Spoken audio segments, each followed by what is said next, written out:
সেদিন আল্লাহর নবী যখন এই কথাটা খালি বলল, সেদিন সর্বপ্রথম নবীর বাধা দিছিল নবীর আপন চাচা আবু লাহাব।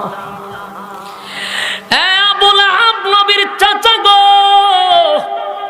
সর্বপ্রথম আমার নবীরে বাধা দিছিল একটা পাথর লইয়া বলেন, মুহাম্মদ এই কারণে বুঝি আমাদেরকে এখানে একত্রিত করেছ, মুহাম্মদ তুমি ধ্বংস হয়ে যাও। নাউজুবিল্লাহ কি বাড়ি দিয়া হইবে?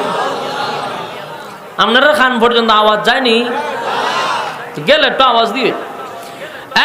যুবক ভাই, আবু লাহাব কয় মুহাম্মদ তুমি ধ্বংস হয়ে যাও। নাউজুবিল্লাহ। আল্লাহর নবীরে পাথর লইয়া মারার জন্য আবু লাহাব দাঁড়াইছে, নবীরে অপমান করছে আর বলতেছিল মুহাম্মদ বাপ দাদার ধর্ম সারা জীবন মাইনাইছি, মুহাম্মদ রে সারা জীবন আমরা 360 জন খুদার ইবাদত করছি, এত খুদা থাকার পরেও আমাদের সমস্যার সমাধান হয় না। আমরা চিন্তা ভাবনা করছি খুদা আরো বাড়াইতে হবে। এই খুদায় হয় না, এরা ভবিষ্যৎ পরিকল্পনা আরো খুদা বাড়াইতেইব। 360 খুদা দিয়ে হয় না, খুদা আরো বাড়াবো।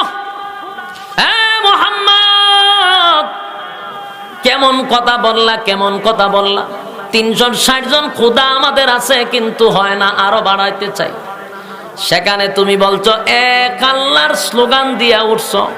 তুমি যদি বলতা তোমার 600 খুদা আছে, আমরা চিন্তা ভাবনা কইরা দেখতাম আমার শিকা তোমাদের খুদার ঠেলা বেশি, আমরা সবাই তোমার দলে যাইতাম।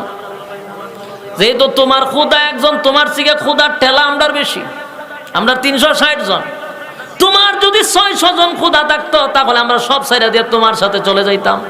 চিন্তা করেন মাথায় কত বড় সমস্যা। খুদা নিজে বানাইছে, খুদা নিজে বানাইয়া কয় এই খুদা বানাইছি 360টা, আরো খুদা বানামো। তুমি লইছে এক খুদা। সেদিন আবু লাহাব রাসূলকে অপমান করছে। যুবক ভাই ভালো করে খেয়াল করবেন, 40টা বছর কিন্তু আমার নবীর কোন শত্রু, একটা শত্রু ছিল না। ওই স্লোগান যখন দিল, নেই কোনো মাবুদ এক আল্লাহ ছাড়া, এক খোদার পর 2 খোদা আর 3 খোদা, মোরা কিছু মানি না, বলো লা ইলাহা ইল্লাল্লাহ।